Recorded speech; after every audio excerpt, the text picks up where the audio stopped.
to Dolor in Wisconsin. That's very close, Jamie. You guys, I'm very impetuous. I'm glad I held on because I have a beautiful story to tell you guys. Okay. All right. My first name is actually Dolor, and it's pronounced the er sound, and it comes from the word dolorosa, the way of grief that Jesus walked. Very Catholic at one time in my life, young man. After reading the Bible many times, I went to Catholic high school as well. I'm sorry to hear that. I could never marry the Old Testament with the New, but yet there was concepts in the Pauline principle that I did believe in. However, I'm away from that. Here's what I am right now. I think that life is very linear, and death doesn't impede any of us. And the journey goes on from one to the next. And I'm a little bit nervous to tell you the story. So hold on, before you go to the story, because you've described that you believe that life is very linear and that death does not impede any of us, if I've heard that correctly.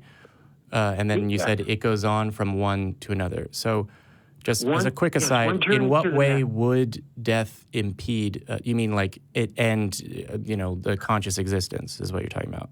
Yeah, I think for you, Jamie, and your friend Andrew there, and I was hoping to get Matthew today, and I actually like your other comrade, Eric. You guys, when you two are together, he brings that, I guess, a sharp side, you bring a softer side. But here, wait, life doesn't end. It just goes on from one journey to the next. From one journey to the next. Okay. So do you have a specific belief about the human journey as it continues after death? Yes, I am not certain. Again, I'm a very limited man. I'm a simple man. But I do like math, and I am an accountant by trade. However, for me, Matt, I'm going to use Matt because he's the actual guy I wanted to speak to. No offense intended, guys. Well, because he's always looking for you can't call in during his show as well. But I mean, is there an afterlife? No, Jamie. I apologize if I offended you. I actually like you as well. No, you're good. Particularly when I'm sitting behind this chair, it's I think possibly even harder to offend me than it is normally, even, which is also difficult, right? You are also not. You're not talking about how my existence or my love life is unnatural. There's very little you could do to offend me that was going to happen in this conversation. But sorry, just to get to the root of the thing here, is there an afterlife? Oh, absolutely. Absolutely. Yes. Can you describe it somewhat? Well, wait a minute. First, for me to describe the story, I'm going to tell you what has transpired in my life. Again, well, so before we get to that, because life, there's a better format for a life story with a conclusion, which is Reddit actually, because then I can read through and look at the details and better comprehend it. Mostly, I'm just trying to get to, you believe that there is an afterlife. Is it something like the Christian afterlife as preached from the pulpit? No. There are some beautiful things in the Bible, but yet we know of the brutality, the viciousness, the violence, the genocide, slavery. But yet, there's always a verse I tell people, Genesis chapter 1, verse 28 to 31, about eating the greens and the seeds of the land. We wouldn't have the obesity problem, the diabetes problem, and the cancer problem if we follow that simple rule. Now, I think that's a beautiful phrase, among other things in the New Testament. But again, for every one I could list, I could tell you 15 vile ones that would make you puke, and I'm sure you guys are aware of it as well. Yeah. That, and I don't have a barf bag with me, so let's... You know what it is, Jamie? If we look in life, you have the 4 Ds: death, destruction, despair. And it's those are 3, and I think we can come up with better things. Things that exist in life, love, friendship, good food. Sitting next to Andrew Seidel. Next to Jamie. I would, excuse me, fellas, I would consider myself a humanitarian, absolutely. But first, before we get into me, please, I'll tell you a story. I was very close with my brother. He and I were the same mother and father, of course. He passed on. He had a heart attack. I'll set the stage for you. He was a wrestler in college, a power lifter, an arm wrestler, a boxer, a very big man. He had presumably very large, arms. Yeah, big weightlifter. That would be quite the gun show to witness. But... So I'm sorry. Go ahead. So I just mean there is we're beginning to approach here. what I call like the yellow zone of where the end of the show is for myself, because I have to start paying attention to it now. Otherwise, I'll go for another. I'm not cutting you off, and I'm not ending the call. But I'm trying to get that because this will inspire your audience. And here, I'll tell you the quick story, but I don't want to make it quick. My brother passes on from a heart attack lifting weights. Ironic. I'm sorry to hear that. No. Again, I've had many tragic events in my life. That would make anybody scoff about God. However, so I donated tissue and things to the Wisconsin Blood and Tissue Bank. And here's what happens. This is how it goes through. They first help the people in Wisconsin, and then if anybody doesn't need the parts donated, they go to the Midwest of the United States, then the United States, and then overseas. Yeah. So 5 years pass, and I get letters and phone calls from the Wisconsin Blood and Tissue Bank. They want to have a reunion, and people wanted to meet me. Right. And at that time, I was still suffering from my brother's loss. Please believe me. It's something I never got over. However, they wanted to know if they could forward me letters. Now I'm going to tell you about 3 of them from 3 different women, and I could provide them to you. I would redact probably their names, but the one woman had, I guess, her upper arm given the bone from my brother and tissue from the shoulder, and she wrote she's a very powerful woman, and she was very weak. And I'm thinking, oh my God, it's beautiful. Well, sounds like she got second woman. Yeah, I'm glad that she got a shoulder. Well, wait a minute. I'm not done on that. I'm just saying. No, again, you could attribute it to having problems and then getting a new part. And then another woman, her leg strength was replaced. And my brother was a big squatter, big power lifter. Yeah. The third woman, and they are all women, she wrote back that she never craved or liked spaghetti or bread. And that was my brother's staple. Now, for you and anybody, is there a spiritual touch there? I do not. With my thing? I haven't concluded that, but I would like to hear, presumably, what led you to that conclusion. Oh, my God. Again, I've had my divine encounters, and in listening to you and your other colleagues speaking, you always need empirical data. You need evidence. You need this and that. Now, this time we have handwritten testimonies from people. I don't know if I should put it out, but would that be enough to... Yeah. What would that say to you about spirituality, Jamie? And Andrew, go ahead, Tiger. It seems par for the course as far as things that people describe as spiritual and spirituality. I'm also wondering... Why would you say par for the course? Wait a minute. Pump the brakes here. Well, can I ask you a question, Delore? Yes, please, go ahead, Tiger. So you're saying, you've said that there is an afterlife that people live on afterwards. Their spirit. Unequivocally, to me. Okay. Andrew, but you're also suggesting... Wait, hang on, because you're also suggesting that your brother's physical tissue and muscles and bones, which were implanted into other people, then also he is also living in them in some way, shape, or form? So is he not whole in the spiritual other realm or the next afterlife? No, you have to remember the spiritual realm, the power of your source, your spirit, your heart, whatever anybody wants to attribute it or call it, his physical characteristics were left behind. But you're not saying that the physical character, you're saying that his spirit was implanted into these 3 women, it sounds like. Well, again, they picked up his characteristics in strength, arm strength, leg strength, and actually things that he ate as a food source. So real quick, hold on. How could anybody go ahead, Tiger. He got one of them got a new part of his arm. No, I mean, of course they're stronger if they got new muscles. Yeah. And didn't have muscles that worked before. That. So Andrew's question is good. So your brother exists on a plane somewhere in spiritual form.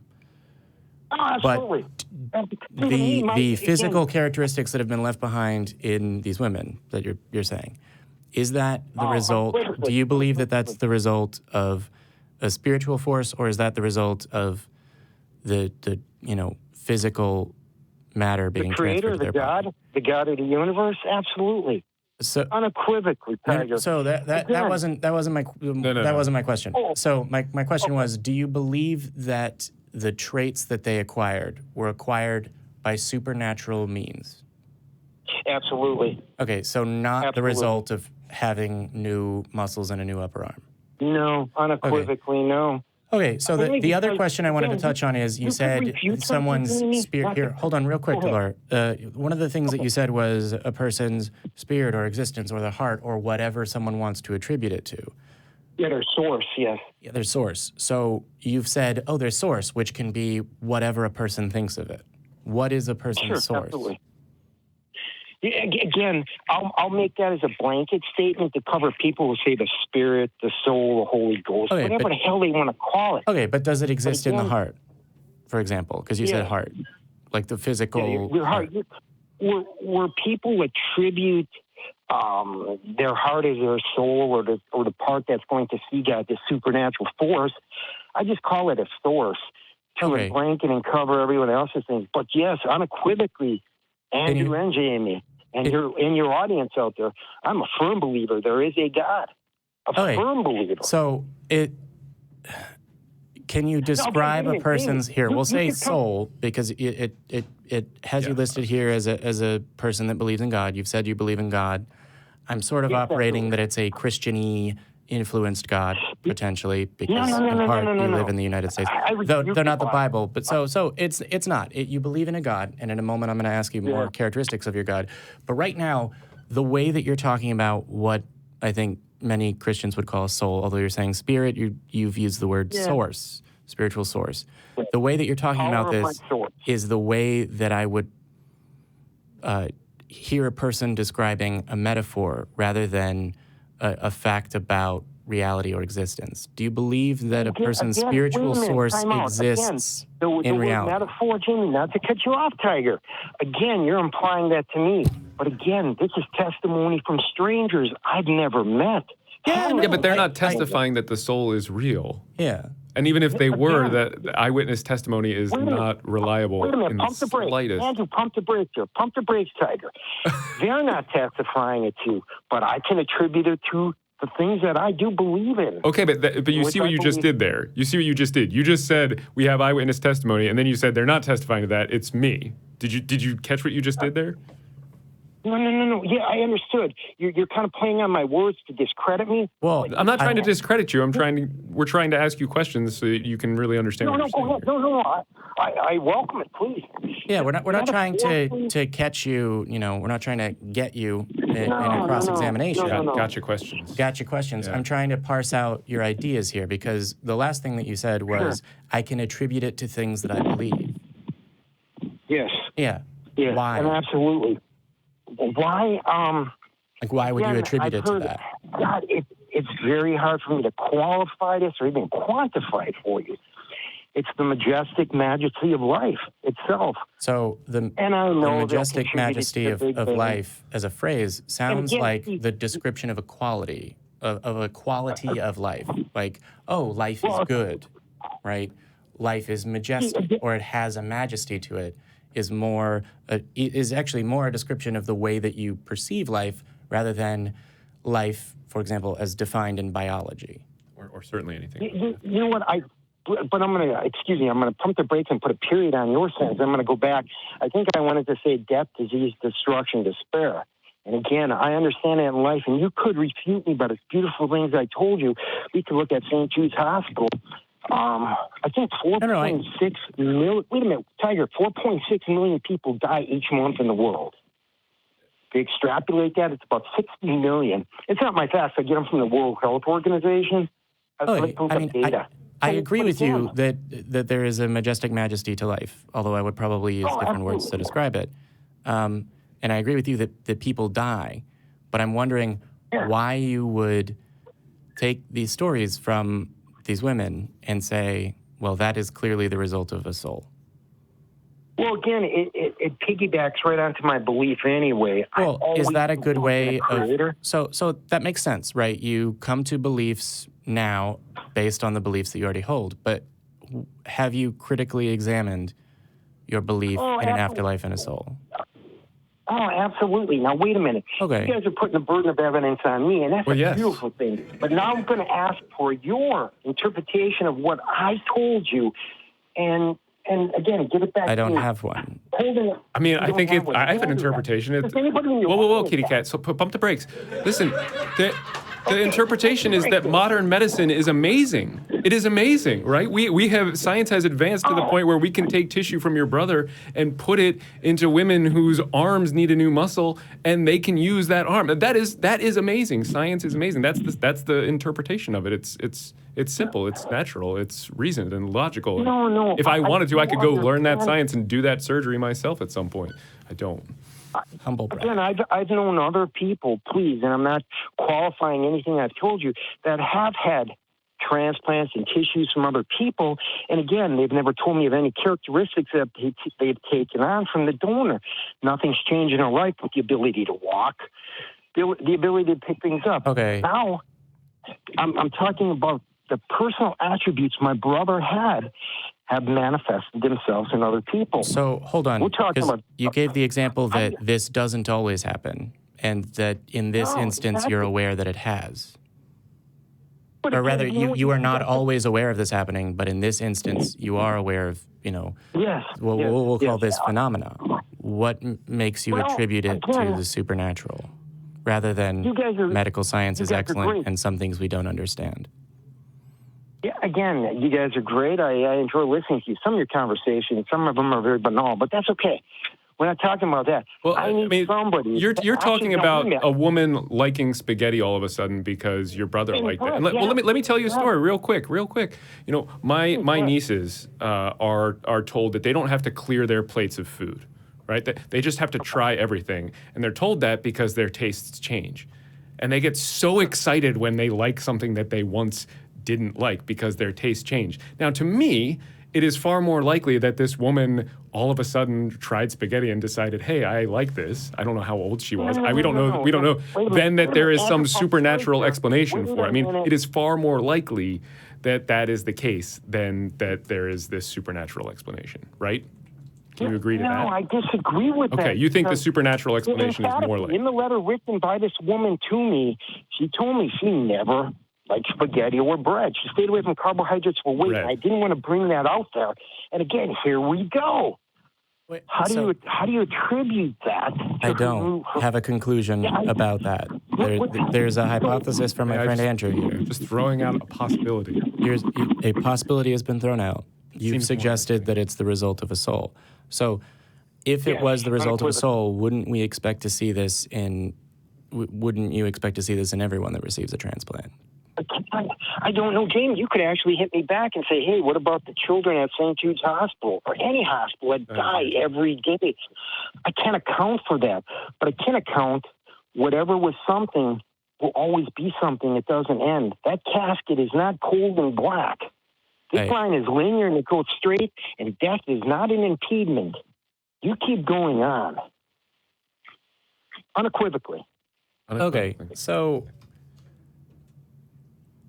Yeah. So believe it or not, we're actually we're coming up on the end of the show. I've got. No, wait a minute. I feel jilted here, you guys. Hey, hold on. Slow your roll, Daddy-O. Hold on. Wait, I got you, because I don't want this to be the last time we talk. Right. No. I have more to add to this.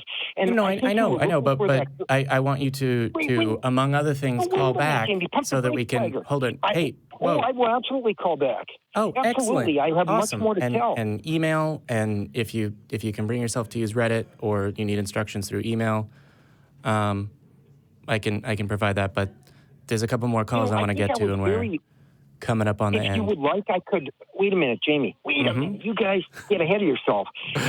Would you guys like it is his show. Yeah, I mean, it is his show. I understand you guys are the host, but I waited a long time, and I do feel jilted. And I think that one man, I think that's 2 callers ahead of me, the fourth state of matter is plasma. He's looking, because metal can be liquid. So yeah, it's on all planets. So I mean, metal can be liquid, plasma, solid, gaseous, or Bose-Einstein concentrate. But yeah. Go ahead. Next week will be Eric, and I'm sure he will probably take your call as well. But the week after that, it will be me again, and I would like you to call back. That's actually, if you watch through the shows, I hadn't really thought about it, but it's not something that I necessarily say to every caller, and I am saying it to you. So hopefully that helps you feel less jilted. Oh, okay, absolutely. I'm calling you guys back. I'm loaded for bear. I have much more to say. Hopefully, I can actually pull you guys over. I thought you were loaded for powerful tiger. side, and then you guys won't have to worry. Metaphorically. Yeah. Why worry? I'm not worried. I appreciate it. Andrew, I appreciated talking to you and dialoguing with you and Jamie. It was a pleasure, and Delore. next week I'll get somebody. I actually, don't be mad. I wanted some of your heavy hitters. I wanted Matt today. But I actually like... He's on... I like the guy. Yeah. I think that if you call into the Atheist Experience, it's possible that Matt will take your show, take your call, but it's also possible that he may not. Because this tends to be the conversation that I prefer more than Matt. But thank you for calling in, and I look forward to the rest of our conversation and our interactions, Delore. Thank you. Yeah. Matt has given